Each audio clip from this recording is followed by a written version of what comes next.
Well, hello again, everybody. This is John Norris at Trading Perspectives. As always, we have our good friend Sam Clement. Sam, say hello. Hey John, how are you doing? Sam, I'm doing very well. Thank you for asking. It's been a wonderful holiday season. Now that the new year has come and, well, gone, I guess, officially, at least in terms of holidays, here we are on January the 2nd. And, I've still got, we've got a few more predictions for this upcoming year to cover. In order to make sure that we cover all of our bases and let everyone know what we're thinking here at the beginning of a new year. With complete accuracy. With they will complete all come accuracy. perfectly. Oh my gosh, it's unbelievable. And by the way, any decisions you make or any trades that you make based on anything you hear here. That's all right. Is that right? It Yeah. sounds weird, doesn't it? It does. You here is they're completely of your own volition. They have nothing to do with us because nothing we say here is an offer to buy or sell investment securities or advice in any way, shape, or form. So we got through 7 of the 13 last week, and Ryan was nice enough to join us last week, but it's just you and me here. And so here we are, prediction number 8. I guess we could call it, or number 1 this week. And here we go. Combined, Internet, semiconductor, software, and computer stocks make up well in excess of 40% of the S&P 500. Actually, I think it's like 44%, if I'm not mistaken.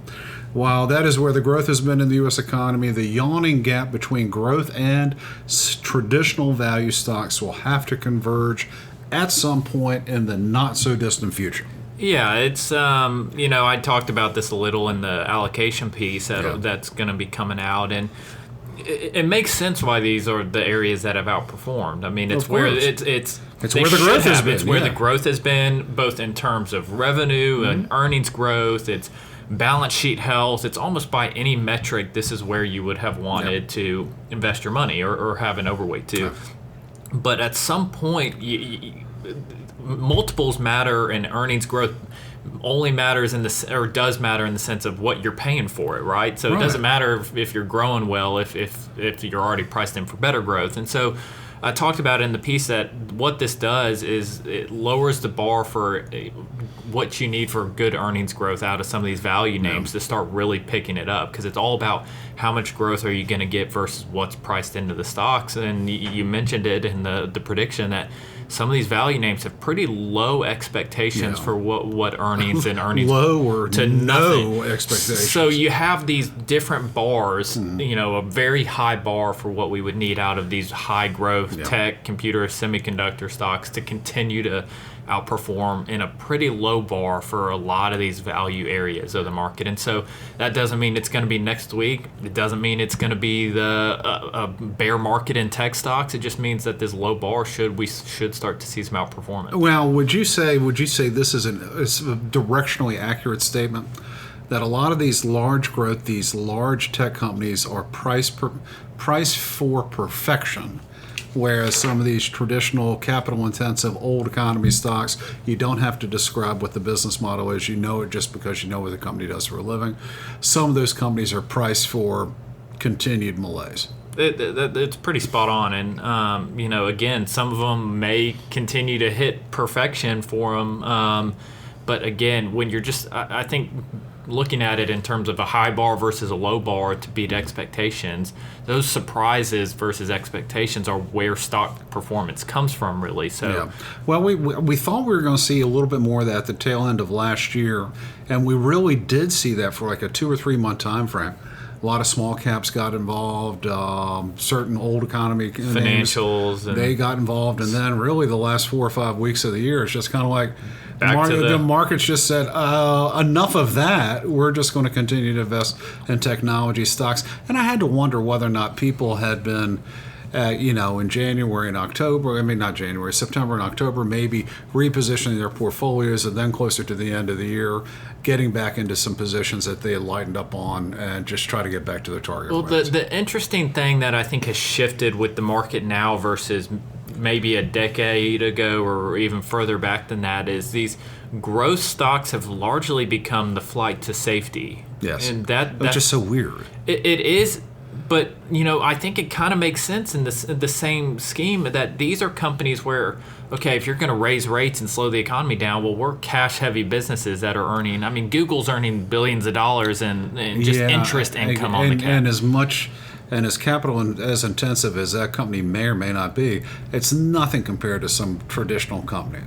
Compared to like if in a different time, General Electric or U.S. Steel or any of the automobile manufacturers, or even IPM when Big Blue was Big Blue, those were truly capital intensive compared to what we see now with their tech companies. And a lot of them have become less, they're I guess naturally less cyclical than industrials are, materials, some of these things that have highs and lows. And these are companies, a lot of which, not completely advertisement cyclical and what have you, but a lot of their core business is, hey, this is steady revenue that's coming in either way. We have a bunch of cash on our balance sheet. We're making money no matter what happens. So whether that trend continues, that's going to, I think, continue a little bit in some form or another. But, what happens if things start to get rocky?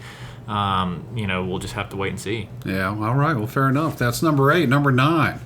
Here we are. We're going to talk a little bit about politics. After we get finished talking about politics, we can talk about religion if you would like. Sure. Yeah, I was predestined to be a Presbyterian. Right. There you have it. All right, number 9. Donald Trump has promised he will do a zillion different things in his second term as president. He won't be able to deliver on many of them. No one could. This will cause some disappointment amongst his supporters and a sense of relief from his detractors. Now, the reason why I put that down there as one of the predictions is you can't do everything that the man said. Yeah. It's absolutely impossible. We're going to put tariffs on everything from everyone. We're going to deport 10 million undocumented workers, illegal immigrants, whatever you want to call them. We're going to we're going to take over Greenland. We're going to take over the Panama Canal. We're going to Canada. Yeah, we're going to do that. I mean, it's all this stuff he's throwing out there. Hey, listen, the guy loves to talk. He loves to get people fired up. But I wonder how much of all this stuff that comes out of his mouth is just really just in a way to try to fire up the local base and scare the opposition. Scare the opposition going, this guy's crazy. We're just going to have to agree to something just so he'll leave us alone. Well, yeah, and we've seen that a little bit in the first term. It's kind of like a classic negotiation, and he's the author of The Art of the Deal. And you want to start with real strong offers and kind of been around for so long doing the same crap. But you want to start out with a real strong offer, or low ball offer if you're a buyer and what have you, and that gives you kind of, hey, the seller then thinks they're getting a better deal because they worked you back a little towards the middle, what have you. So there's a little bit of that. There's also, I think, different parts of the Trump voters and Republican voters that want different things or have different ideas, and we've already seen it with the hoopla over H-1B visas recently. Some people saying, and Trump coming out and supporting, hey, we want the best and brightest, and whether that's the purpose of H-1Bs or not, we have other people that are already saying, hey, this is not what I voted for you for. We wanted less immigration, what have you. And so I think you're going to get some of that from parts of the people who voted for him that are saying, hey, I thought I was getting one thing and maybe I'm not necessarily getting that. Some people who are more leaning towards single issue voters, with immigration being a big part of it for who voted for him. Well, when I take a look at everything the ex-president-elect has promised, I'm going, all right, I tell you what, I don't think you're going to deliver on even 50% of this. Mm-hmm. I don't think there's any way possible you could. You're talking such high numbers. I kind of liken it really to sort of a plaintiff's attorney. And when the plaintiff's attorney is going in and they think damages should be $500,000, you know what they're asking?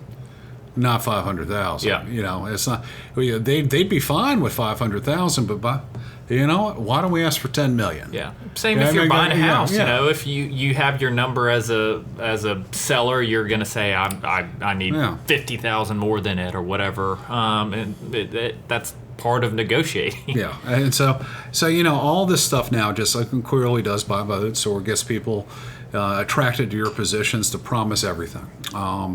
However, I'm just old enough, I guess, and just curmudgeonly enough where I would want a politician to go, I'm going to focus on four things only, and I'm going to tackle this first before I get anything else. Unfortunately, I don't think I'll live to see a day when we have that happen in politics. I don't think I will either. There you go. All right, number 10, by hook or crook, and don't ask which one. The U.S. will make significant progress towards ceasefire in both Eastern Europe and the Middle East. However, a ceasefire is one thing and peace is another. There will never be true peace in either of those regions as long as all sides remain standing. I think that's a slam dunk. I do too, and we saw some with the Abraham Accords from the first go round, and whether these stay in place or the ceasefire stay in place. I think we've seen that there is some ability to come to the table or get parties to come to the table that historically, and I mean long-term history, have not been able to. And so I feel optimistic about this. Same with the what's happening in Ukraine. Well, I would tell you this in terms of I'm going to point out three sort of locations. I've already mentioned Eastern Europe and the Middle East. I'm also going to throw Taiwan in there as well. Now, in terms of what's going on over in Ukraine has been part of the Russian Empire or under the Russian sphere of influence for several centuries, since before the United States was actually a country itself. So Moscow considers Ukraine as part of Greater Russia. And make no mistake about it, the average Russian would consider Ukraine as part of Greater Russia. Matter of fact, Russians refer to Ukraine as Little Rus. And so a lot of Americans don't understand this relatively complicated history the two countries, the two nationalities, I guess a better way of putting it, really have. And so I don't think this is going to end just with whatever ceasefire they end up cobbling together. There's still going to be a lot of pushing back and forth. It's almost like big brother picking on little brother. And so we're going to continue to see that as long as there is an independent Ukraine. Russia's going to try to bully it, maybe not try to kill everyone as they've done, if they tried to do in the past on a couple of occasions, including presently. But as long as Ukraine remains independent, Russia's going to bully it. And so there you have it. There's one. In terms of Middle East, I'd say the same thing about Israel and everyone that surrounds it. As long as Hezbollah, as long as Hamas remain at least somewhat functionally intact, as long as Israel is surrounded by aggressive Arab neighbors or what have you, I think Israel's going to always be in sort of a war footing to try to protect itself, and they're not going to see the end of the occasional rocket fire. I mean, I hate to tell you this, man. We talked about politics last time. We talked about religion right now. It's been written. I mean, it's written long ago that the Israelites or the Israelis, people of Jewish faith, will struggle with those to the east of the Jordan River, which indeed they have for millennia. Now let's talk a little bit about Taiwan. Taiwan is a little bit different story. Because really, since the end of, for all intents and purposes, the first Sino-Japanese War, all the way through the end of the Second World War, Taiwan was part of Japan. It was called Formosa at the time. And prior to that, really, the Qing dynasty and the last imperial dynasty in China had very little true effective control over Taiwan. Very, very true. I mean, just really, truly didn't govern it at all, although it's technically part of the empire. So when you take a look at really Taiwan hasn't truly been part of China to the same degree that Ukraine has been part of Russia for the last several centuries. So I would sense you're probably seeing a much greater sense of nationalism in Taiwan. Maybe don't view themselves as part of China the way that maybe the initial folks from the Kuomintang in 1949, when they left the mainland to go over to Taiwan, probably felt. So I think that could be a little bit of a flashpoint here in 2025 and 2026. We've talked about that in the sense that we've expected and continue to expect weakness in the Chinese economy. It's there, man. And this is not that's not a uniquely Chinese thing, but countries, when they start to have economic weakness and kind of an uprising and what have you, what's the best way to solve it? Yeah, just find an enemy. Find an enemy and go to war. That's right. And so that's been, I think those two are kind of hand-in-hand predictions of economic weakness in China and what Xi Jinping does in Taiwan. Fair enough. I think we're in agreement on that. Okay, prediction number 11 for next year. 3 more, including this one. In 2025, it will become even more obvious the U.S. electrical grid is unprepared for the new economy. Electric vehicles, data centers, accelerating computing, and other forms of artificial intelligence will demand or consume an enormous amount of energy. Almost ironically, California, where a lot of the new technology originates, will experience the most disruptions from power outages and brownouts.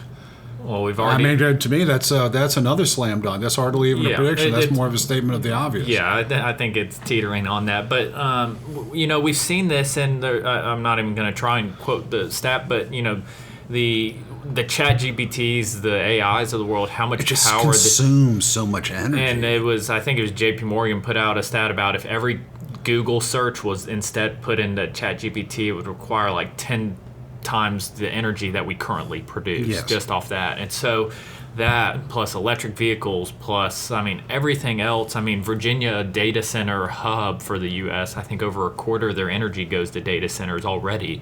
And so we're seeing this, and we're in the early innings of this where we're not even profitable for a lot of these companies, or most of them, with this technology. And so we have several different needs for energy all kind of bubbling up at once with a grid that is completely unprepared for it. And so I think that's a big reason we've seen small nuclear reactors. We're seeing Microsoft starting 3 Mile Island back up. There's a lot of reasons that was probably pretty tough to do, and that shows the demand that these companies see they're going to have for energy to go through these kind of hoops to restart nuclear and other sources. Well, and until we can get the sun to shine at night, and until we can get the winds to blow continuously, it's going to be a very long period of time where we can count on a lot of sort of the greenest of the green renewables to pick up the slack from fossil fuels and other ways of producing electricity, because the grid is going to get swamped. And I'm already starting to see it a little bit. I was talking with my wife and Beth about it, just getting continuing sort of flickers in the house and a little bit of a brownout here and there and whatnot. And I have paid my bill. It's on automatic pay and all that stuff. But you're seeing it already a little bit now, just kind of when peak usage is coming about, the system just doesn't feel quite as secure as it would, could, or should be. And I got to tell you, out there in California, they're consuming a ton of energy, and they've already got to import a lot, from other states. And so, what happens when other states, when their data centers and what have you, all of a sudden, require that all that electricity stay at home? I think California is going to have to be a little bit more realistic with its energy policies moving forward. And last thing I'll say about this before we go to the next one is even beyond just the amount of energy we need, the infrastructure to get energy to where it needs to go is its own separate issue. Above ground power lines are I here in Birmingham, I experience it all the time with tornado season and what have you. Times when power is out for several days, and the more we require electricity from the grid, the more problems we have given the current infrastructure. So it's like this complete reset of the infrastructure alone, even if we can wave a magic wand to get the required energy that we need. To that end, both Sam and I, a few years ago, was that 3 or 4 years ago, we had a tornado come through Birmingham? 2 Christmases ago. 2 Christmas ago. Lost power for 3.5 days. Yeah, I think Sam's house and my house were 2 of the last houses in the entire metropolitan area to get our power back. The tornado came very close to Sam's house. And technically touched my house. Yeah, and in any event, so we know what we're talking about there. All right, prediction number 12, and this one's kind of fun. I couldn't resist it with all the headlines coming out of Ottawa recently. It would require divine intervention for Justin Trudeau to remain Prime Minister of Canada throughout 2025. In fact, he might already be out of office by the time our magazine goes to the printer. So could a lot of other world leaders, such as the crisis of global leadership or lack thereof. And so when I go out there and put a prediction out there about one specific politician, I think it's pretty safe to say that he has lost what the Chinese might call the mandate of heaven up there in Ottawa. He's become a very unpopular person up there. And it's so funny because when he first became Prime Minister, a decade ago or 9 years ago, some time ago, hey, a handsome guy, and just he seemed like a breath of fresh air. He's compared like the Barack of Canada. Yeah, like the Barack Obama of Canada. He's kind of the Gavin Newsom of Canada and all that stuff. And, here we are 9, 10 years later on, Canada's going, are we really better off? I mean, where do we stand in the world? They've got problems. Housing crisis. They've got housing crisis. They've got a number of issues up there. Love Canada when I visited up there. I think it's fantastic. This isn't a knock on Canada, but I truly do believe that the Canadians at the next elections will bring back, if not Stephen Harper, then the rest of the Conservative Party, and just give Trudeau his marching orders, or his pink slip. I'd be shocked if by this time next year, Poilievre is not the Prime Minister of Canada. I would be shocked too. And now around the world, got to take a look at it. Starmer over in the UK doesn't have to hold an election anytime soon, but if he did, he'd be out. There's calls for it already. Yeah, he's been in office for... Macron, the government of France is toothless right now. No real effective leadership. Seems like we've talked about this a lot. Schultz and Germany's kind of dead in the water. Maloney's the only one that seems to have any sort of real authority, if you catch my drift. Yeah. So I would say that. All right. Trudeau out by the end of the year. And then number 13. This will be a fun one, I think, for some people. I mean, kind of morbidly fun if you catch my drift. The retail and restaurant industries will experience a fair amount of turmoil in the upcoming year. While the 2024 holiday shopping season was better than many anticipated, it still wasn't enough to keep many firms from having to do much-needed restructuring. That is a clever way of saying closing stores. Well, we've talked about this in this period of not having to compete on price or service/product. I'm not sure is a great. I mean, you just have these kind of zombie companies, and by zombie, I don't mean that they were dying. I mean, they could probably just survive and do decent by not having great prices and not having great products. So stuck in again, I hate when economists talk about how we need to see job losses. I mean, no, you never want to see job losses. But in terms of product and saying, hey, if we're gonna get better prices on products or a higher quality service and what have you, having to compete again, I think, is a good thing. And so I think it's something we've already started to see. I think it's something we're going to continue to see. Well, I think I really do think we're going to see a lot of restaurants close in 2025. A lot of mom and pop retail stores are going to close in 2025. It was a couple of days ago on January 1st, the minimum wage went up in how many different states? Some crazy amount. That's going to impact smaller retailers first. Now, they might make some loopholes someplace. Hey, mom and pop stores don't have to pay this. Mm-hmm. If you're under 5 units or under 10 units, that sounds great and whatnot, but however, if you raise it for these other things, you're just raising the cost of labor. So why would someone go work for mom and pop for when they can go work someplace else for $5 more per hour? So the mom and pop might have to pay up, but have fun trying to find workers work for you at less money for the same job. So that hurts all the way around. I do think we're going to see a lot of that happening. And listen, I'm part of the problem. How many stores did you go into this past holiday shopping season? Not a single one, I don't think. I didn't go into a single one. Now, unlike a lot of dudes out there, I do a lot of the Christmas shopping for the family. I've bought vast majority of the stocking gifts for everyone in the family. Both my kids, we still do that. Some of the major gifts underneath the Christmas tree. Beth does most of the Christmas underneath the Christmas tree gifts. I do most of the stocking stuffers, and I didn't leave the house. I didn't go to a single store. And when you think about it, it's just like, gee whiz. I mean, that doesn't really help mom and pop here in Birmingham, Alabama. It just doesn't at all. And I'm part of the problem. But then again, you see more and more people doing that. I didn't even know the answer to that when I asked you that question, but I assumed you probably didn't go into all bunch. Yeah.